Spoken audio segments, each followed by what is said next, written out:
I stood before my drafting table, the crisp lines of the Helix Tower blueprints illuminated by the morning light filtering through the glass walls of the penthouse office.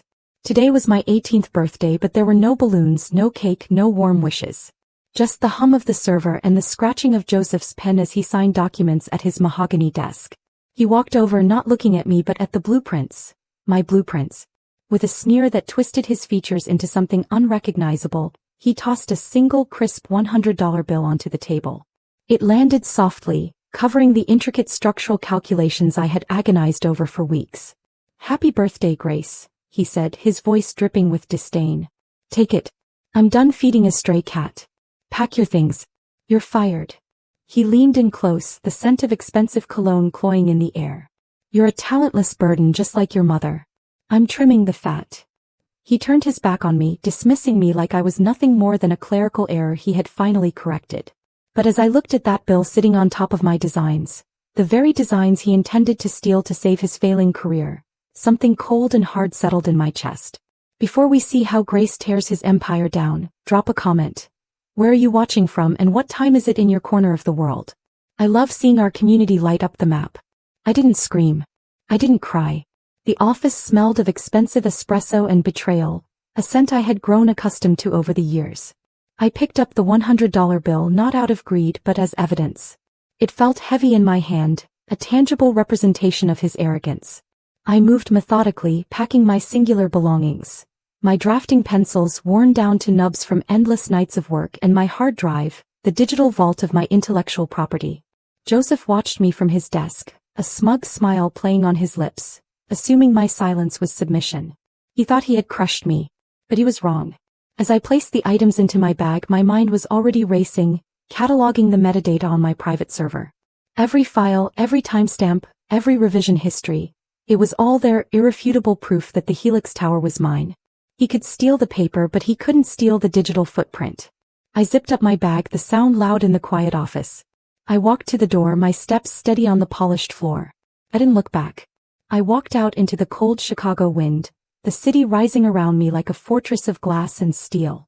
I wasn't a victim leaving the scene of a crime. I was a strategist leaving the battlefield to regroup. The transition to my new reality was swift. My apartment was small and dim, a stark contrast to the penthouse office, but it was mine. I looked at my reflection in the cracked bathroom mirror. The girl staring back at me looked tired, but her eyes were clear. For years I had lived in a prison of gratitude, a structure Joseph had built brick by gaslighting brick. He had convinced me that my talent was nothing without his guidance, that my vision was flawed without his correction. "You have no eye for structure," he would say, while simultaneously demanding I fix his sketches until 3 in the morning. It wasn't just about money or a job. It was psychological warfare. He had created a reality where I was dependent on him for my very sense of self-worth. I had believed him. I had believed that I was lucky to be there, lucky to be learning from him, even as he took credit for every line I drew. It was a learned helplessness, a conditioning so deep it felt like instinct. But as I stood there in the silence of my own space, the fog began to lift. I realized that the chains binding me to him weren't made of iron. They were made of lies. I wasn't weak. I was strong enough to survive him, and now I was strong enough to destroy him. Weeks turned into a blur of news cycles and industry gossip. Joseph was everywhere. He had won the bid for the massive Helix Tower project, and the architectural world was fawning over him. He gave interviews, his face plastered on magazine covers, claiming the vision had come to him in a dream. A dream. It was my reality he was stealing. My phone buzzed with a text from him. "See? Real architects win. You were just a tracer. Don't bother using me as a reference." His arrogance was boundless. He truly believed I was too poor, too young, and too broken to fight back. He thought he had erased me.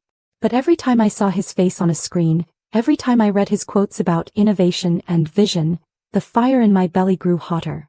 He wasn't just a thief. He was a parasite, feeding off my talent to sustain his crumbling ego. And like any parasite, he needed a host. Without me, he was nothing. I stopped grieving the father figure I never really had. Grief was a luxury I couldn't afford. I went to the public library, the fluorescent lights buzzing overhead like a swarm of angry bees. I accessed the cloud server I had secretly maintained, the one Joseph didn't know existed. I began to compile a digital portfolio, timestamped sketches, early drafts, notes on structural integrity. And then the piece de resistance, the specific structural flaw I had intentionally left in the decoy files on Joseph's computer. A flaw so subtle only the original architect would know how to fix it. I wasn't looking for a lawyer. Lawyers were slow, expensive, and could be bought. I was looking for something more powerful. I was looking for the client. The entity commissioning the Helix Tower. The one with the money and the power to end Joseph's charade with a single phone call. I scoured public records, construction permits, and industry whispers. Finally, I found a name. Edward. An infrastructure mogul known for being elusive. A ghost in the machine of Chicago's development scene. I drafted a single encrypted email to his private firm. The subject line was simple, precise, and terrifying to anyone who understood architecture. The load-bearing calculation on the 40th floor is wrong. Here is the correction. I attached the proof of my authorship, the digital breadcrumbs that led straight back to me. I hit send and waited. The response was immediate, flashing across my screen like a lightning bolt. Come to my office. Now. I walked into Edward's office, the space imposing and sleek, a testament to his power. He sat behind a desk that looked more like a command center than furniture. He didn't offer me a seat. He just held up my drawings, his eyes scanning them with an intensity that made me want to flinch. But I didn't. I stood my ground. He began to drill me on architectural theory, throwing complex questions at me about load distribution, wind shear, and material stress. I answered every single one. Flawlessly. I didn't just know the answers, I felt them. Architecture wasn't just math to me, it was a language and I was fluent. Edward finally set the papers down. He really looked at me for the first time. I didn't take this meeting because of the structural flaw, he said, his voice low. I took it because the style of this drawing, it reminded me of someone. Someone from my past. He opened a drawer and pulled out a photo. It was old, the edges worn. A woman stood in front of a building, smiling. My mother. My breath hitched. Your mother, Edward said. She had the same eye. The same way of seeing the world. He wasn't just the client. He was my biological father. The revelation hit me like a physical blow. All these years I had been told my father was dead, a man who didn't want me. Edward explained the truth. He had been told the baby was lost, that my mother had moved on. He had hired Joseph's firm because he wanted to support the man who raised me, believing Joseph was a decent man stepping up. He had been paying Joseph consulting fees for years. Money meant for my education, for my future. Money I never saw. It wasn't just plagiarism, it was fraud. It was embezzlement. It was a betrayal so profound it made my knees weak. Edward wanted to sue immediately. He wanted to drag Joseph into court and destroy him. But I shook my head. No, I said. Not yet. He wants the spotlight. Let's give it to him. But let's make sure it burns him. We plotted the ambush for the upcoming Skyline Design Awards Gala, the night Joseph was set to receive the contract publicly. It wouldn't be a reunion. It would be an execution. The Skyline Design Awards Gala was a spectacle of glass, light, and ego. The ballroom of the Ritz-Carlton buzzed with the hum of 1,000 conversations, the clink of crystal and the rustle of silk. It was the kind of room Joseph lived for, the kind of room he believed he owned. I watched him from the shadows near the entrance, my heart beating a steady war drum rhythm against my ribs. He stood near the center of the room, holding a champagne flute like a scepter, preening as colleagues congratulated him on the Helix Tower contract. He looked every inch the visionary architect he pretended to be, tuxedo perfectly tailored, smile practiced, confidence radiating off him like heat. But I knew the truth. It wasn't confidence, it was a costume. I stepped into the light. Edward had funded my attire for the evening. A sharp architectural black jumpsuit that commanded attention without begging for it. I walked toward Joseph, my steps silent on the plush carpet. He spotted me when I was 10 feet away. His smile faltered, then vanished, replaced by a look of pure, unadulterated panic. He excused himself from his admirers and intercepted me, grabbing my arm with a grip that was meant to hurt. I told you to stay away, he hissed, his voice low and venomous. What are you doing here? You look cheap. I look like the architect of the building you're about to accept an award for, I replied, my voice calm. I pulled my arm free.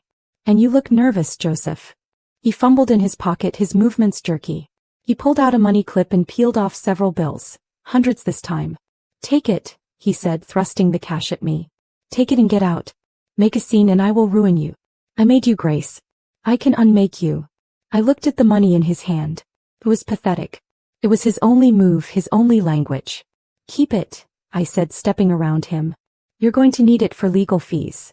I left him standing there, mouth agape, and took my seat at the front table next to Edward. The lights dimmed. The room hushed. Joseph scrambled to his seat across the aisle, shooting daggers at me, sweating through his expensive suit. Edward took the stage. He didn't need a microphone to command the room. His presence was enough. "Architecture is the art of truth," he began, his voice resonating through the hall. "It reveals the structure of our world. But sometimes structures are built on lies. Innovation is rare. Theft is common." Joseph stiffened. He buttoned his jacket, preparing to stand, assuming this was the preamble to his coronation. "Tonight, we honor the design for the Helix Tower," Edward continued. "A design so unique, so mathematically precise, it could only come from one mind." He clicked a remote. The massive screen behind him lit up. It wasn't a render of the building. It was a blueprint. My blueprint. The original scan from my sketchbook, dated 3 years ago. And then an overlay appeared. The metadata from my cloud server highlighting the creation date, the revision history, the author, Grace_Arch_01. "The winner of the contract," Edward said, his eyes locking onto Joseph, "is the architect who actually drew this. The architect whose college fund was stolen to prop up a failing firm. Please welcome my daughter and the lead architect of the Helix project, Grace." The room gasped. It was a collective intake of breath that sucked the air out of the ballroom. Joseph froze, half standing, caught in a posture of awkward anticipation that instantly curdled into humiliation. I stood up. I didn't look at the crowd. I looked at Joseph. And then he snapped. It wasn't a slow burn. It was an explosion. Joseph rushed the stage, his face purple, veins bulging in his neck. "She's incompetent," he screamed, his voice cracking. "She's a charity case. I taught her everything she knows. I own her." He waved his arms, the expensive watch on his wrist flashing under the stage lights, a symbol of wealth he hadn't earned. "I am the visionary here. Me. Look at my suit. Look at who I am." Security guards intercepted him before he could reach Edward, holding him back as he thrashed and spat. The crowd watched in horrified fascination. It was a masterclass in the psychology of the imposter. You see, Joseph's rage wasn't strength. It was the panic of a man whose identity was entirely purchased. He believed that if he had the right things, the office, the awards, the money, he was somebody. But deep down he knew the truth. He was a hollow shell. His status was a coat of paint over a crumbling foundation. When you strip away the stolen credit and the embezzled funds, there is no Joseph the architect. There is only a frightened, mediocre man terrified of being seen. His meltdown wasn't just a tantrum. It was the illusion of power shattering against the hard surface of reality. He thought his wallet gave him authority. But tonight, in front of the entire city, he learned that you can rent a lifestyle but you cannot buy a legacy. They dragged him out, still screaming about his importance. I walked up the stairs to the podium. Edward stepped aside, beaming with a pride that felt like the sun. I looked out at the sea of faces, at the industry titans who had ignored me for years. I didn't need to scream. I didn't need to fight. The blueprints behind me spoke for themselves. The aftermath was swift and absolute. The legal system does not look kindly on trustees who embezzle from minors, especially when the evidence is presented by a billionaire with a grudge. Joseph was charged with fraud and grand larceny. His firm was dissolved within the week, his partners fleeing like rats from a sinking ship. His reputation wasn't just tarnished, it was incinerated. We saw him in the news occasionally, a haggard figure entering the courthouse, alone. I imagined him sitting in a small cell or a cheap motel room, perhaps looking at that same $100 bill he tried to bribe me with, realizing it was the only thing he had left. I didn't visit him. I didn't need closure from him. I had built my own closure. 6 months later, I stood in my new office. It wasn't a glass penthouse in the Gold Coast. It was a converted loft in the River North District, brick and timber, filled with light and the energy of creation. I wasn't working for Edward. We were partners. My name was on the door right next to his. I was designing the Helix Tower, overseeing construction, making decisions that reshaped the skyline I loved. There was a knock on my door frame. It was Aaron, my new intern. He was young, nervous, clutching a sketchbook like a shield. He reminded me so much of myself at 16. I finished the drafts you asked for, he stammered. But they're probably not good enough. I walked over to him. I didn't take the drawings and dismiss him. I sat down next to him. Let's look at them together, I said. Your eye for structure is good. You just need to trust your line. I saw his shoulders relax, a weight lifting off him. I was breaking the cycle. I was building a firm where talent was nurtured, not stolen. I walked to the window and looked out at the city. The steel and glass rose up to meet the sky, a testament to human will. I belonged here. I wasn't a tracer. I wasn't a burden. I was an architect.